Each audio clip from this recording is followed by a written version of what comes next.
Cette scène coupée du monde perdu. Dans le second film Jurassic Park, Peter Ludlow décide de ramener un T-Rex sur le continent américain pour son futur parc de San Diego. Problème, le T-Rex, surnommé Buck, va s'échapper et commencer à foutre le bazar en ville. À un moment donné, il va vouloir boire et va s'approcher d'une piscine pour s'hydrater. Un jeune garçon nommé Benjamin voit le T-Rex par la fenêtre de sa chambre. Il réveille alors ses parents qui sont un peu déconcertés pour leur annoncer qu'il y a un dinosaure dans le jardin.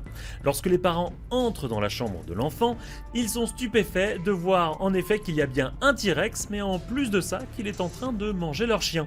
Le jeune garçon prend ensuite une photo, ce qui surprend le T-Rex, qui rugit avant que la scène ne soit coupée. Ça, c'est ce que vous voyez à l'écran dans le film. Mais saviez-vous que normalement la scène devait continuer? Le T-Rex devait briser la fenêtre et passer la tête dans la chambre pour attaquer la famille. L'existence de cette attaque filmée a été confirmée par plusieurs éléments. En premier lieu, une image montrant les conséquences de cette attaque sur le plateau a été mise en ligne sur Instagram par Sasha Spielberg, la fille de Steven Spielberg, et une autre photo des coulisses capturant le même moment sous une espèce d'angle différent a également été diffusée en ligne.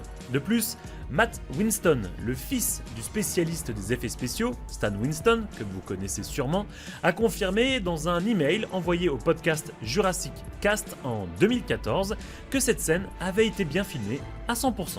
Maintenant vous connaissez,